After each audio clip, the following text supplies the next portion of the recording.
Hoje nós vamos falar de um assunto bem atual, que é o conflito geracional. Conflito geracional que hoje é uma realidade, porque quando você vai no Google é o que todo mundo está falando, porque nós temos aí uma geração muito diferente, essa geração do ano de 2009 para cá, é uma geração com uma explosão demográfica. Hoje, esses adolescentes, esses jovens, essas crianças, eles fazem, vamos dizer, a partir do ano 2000, mas eles fazem parte, é uma massa que está aí, que são os consumistas de agora, são os consumidores, melhor dizendo, são os jovens, os adolescentes, as crianças que estão ditando novas regras de relacionamento, um novo vocabulário, poderia dizer até mesmo que a gente poderia fazer um novo dicionário da língua portuguesa. Mas vamos falar um pouquinho, explicando um pouquinho melhor. Porque quando a gente entra numa igreja, nós precisamos, se nós não entendermos essas diferenças entre as gerações, nós não vamos conseguir nos comunicar. Nós vamos nos comunicar com os adultos, nós pastores, vamos nos comunicar com os adultos e não vamos alcançar, pulando os jovens, indo para os adolescentes, a gente não vai alcançar os adolescentes e muito menos entendê-los. Vamos sempre dizer que são a idade difícil. Não é a idade difícil, é simplesmente não compreendida. E nós vamos tentar entender um pouquinho, porque nossos adolescentes, nossas crianças são preparadas para conhecimentos intelectuais, para uma disputa no mercado de trabalho, mas eles não são preparados na sua psique, eles não são preparados emocionalmente, eles não são preparados para administrar ou filtrar pensamentos perturbadores, e por isso que nós encontramos hoje tantos jovens procurando, tantos adolescentes, aumentou, dobrou o número de jovens e adolescentes cometendo suicídio ou se cortando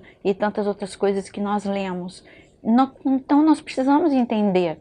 Quando nós falamos, hoje eles são chamados, os adolescentes e as crianças, eles são a geração Z. Elas também são chamadas de iGeneration, que é a geração I, I tudo, né? iGeneration, iPad, iPod não existe mais, aí, tá vendo como passa rápido? Então é tudo o iPhone, então é a iGeneration, é uma geração completamente que não conhece um mundo não conectado. Eles já nasceram com um mundo completamente conectado, eles não conhecem um mundo sem um Wi-Fi, eles não podem conceber na sua mente um mundo em que eles estejam por algum momento desconectados. Tanto que hoje o passeio deles, eles perguntam, mas vamos para a fazenda, mas tem Wi-Fi? Então esse você vai determinar, o seu filho vai querer ir ou não, dependendo se vai ter ou não Wi-Fi para continuar com os seus jogos ou com os seus canais no YouTube ou com os seus YouTubers. E essa geração, ela é muito Z. Eu vou falar de algumas características que elas são muito egoístas, eles são egoístas porque eu vi alguns comentários falando assim, até mesmo pejorativo, dizendo que alguns jogos os deixam como que autistas, porque quando você fala com eles, eles não te ouvem, eles não interagem, eles estão querendo sempre estar sozinhos no quarto, e se estão com os seus pais ou na igreja, estão sempre mexendo no celular. E o que a gente faz diante desse quadro? Porque se você for, vários psicólogos e psiquiatras fizeram pesquisas vendo que, a despeito deles serem tão conectados e diferente da geração anterior, que era uma geração que saía mais, ia para balada, etc e tal, esses adolescentes, essas crianças são caseiros, e eles demoram muito a amadurecer. Eles não têm quase contato com a realidade. E eles têm um mundo fake. Eles são como que personagens fake persons. Eles têm, é como que o mundo deles é como que se eles colocassem, eles têm duas realidades, a realidade do mundo normal e a realidade deles, dentro do telefone e com os seus contatos. É como que se o mundo, assim como no Instagram você tem os filtros, é como que se o mundo ele colocasse sempre filtros e nunca mostrasse quem ele é verdadeiramente. E as pesquisas de psicólogos e psiquiatras mostram que esses jovens, eles são tristes, eles são deprimidos, ansiosos pelo volume de informações que recebem, pela pressão que recebem, pelas multitarefas que eles têm que fazer. Isso gera ansiedade, síndrome de pensamento acelerado, mas eles também são insatisfeitos com eles mesmos, têm um padrão de aceitação da sua autoimagem muito baixo, eles têm um limiar para suportar a frustração também muito baixo, e por isso que diante de frustrações logo pensam em suicídio, e eles não se sentem amados, porque hoje os pais estão muito mais ocupados, e quando eles não são aceitos, não tem likes, ou quando um amigo, ele fica frustrado com algum amigo virtual, o mundo desaba, e é quando ele entra justamente nessa implosão psíquica, onde eles entram em profunda depressão e profunda agitação. Essa é uma coisa que nós temos que pensar, e o que fazer? Porque quando nós pensamos em gestão emocional, nós precisamos aprender pelo menos as ferramentas básicas. E uma das ferramentas básicas é o diálogo. Então você precisa, nós como pais, como pastores, precisamos atrair os jovens de forma que eles saiam das 6 horas, 8 horas diárias conectados em redes sociais, para que eles possam ter 2 horas. Esse seria o mais saudável de estar conectado nas redes sociais. Mas como fazer isso? Mostrando um mundo interessante, cultivando algo que está morrendo, o diálogo. As pessoas não falam mais, porque é a geração dos emoji. Os pais também, às vezes falam com os filhos até por WhatsApp. Então é reconquistar o diálogo, é realmente usar essa ferramenta de gestão emocional, que é reaver o que foi perdido, que é justamente o diálogo. Outra coisa que nós precisamos é ajudar os nossos jovens a ter mais contato com o mundo externo, mas de uma forma interessante.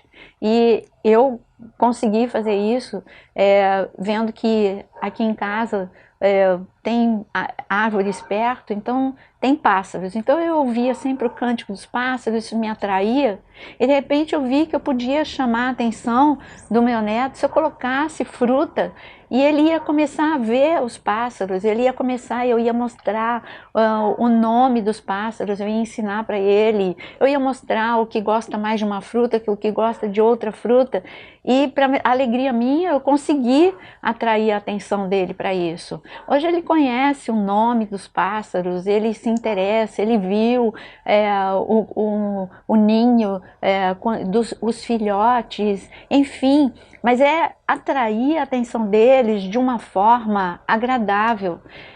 Também nós precisamos ser os influencers dos nossos filhos e das nossas ovelhas. Nós precisamos nos modernizar, nos atualizar, rever a nossa linguagem, rever os nossos conceitos e nos aproximarmos mais deles, da realidade deles, mostrarmos o Evangelho de uma forma que atraia a atenção deles.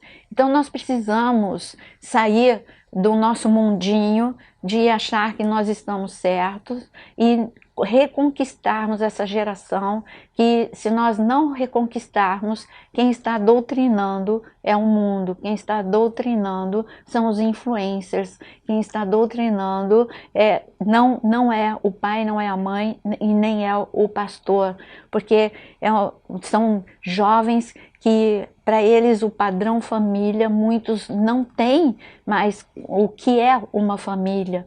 Então nós precisamos reconquistar os nossos jovens, nós precisamos tornar... eu queria falar inclusive sobre esse abuso que muitas vezes você leva o seu filho porque ele tem uma dispersão na aula e logo os médicos hoje estão sem nenhum tipo de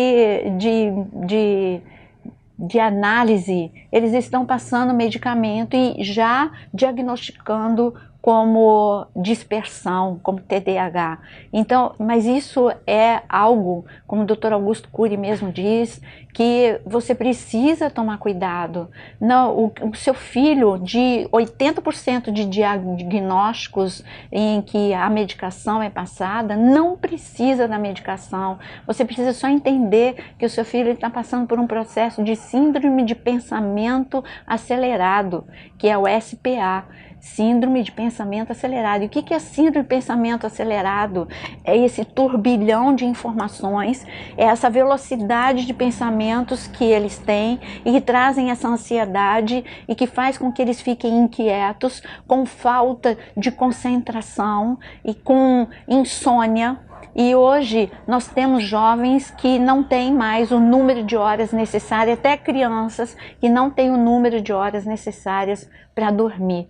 Então nós precisamos fazer o que Jesus fazia. Jesus pegava os seus discípulos e ele levava e começava a conversar com eles, transferindo experiências, contando de si mesmo, falando do reino. Nós precisamos ter mais desses momentos com os nossos filhos, com as nossas ovelhas, porque senão nós vamos perder essa geração. Eles estão entrando em uma implosão psíquica, eles estão realmente entrando num caos psíquico e nós precisamos agir urgentemente. Nós vamos fazer outros vídeos curtos para falar sobre gestão emocional e como nós podemos usar essas ferramentas usando a palavra de Deus também para reconquistar esses jovens. Espero que tenha sido útil para você e que você possa pensar um pouquinho sobre você e esse abismo que há entre você e os seus filhos.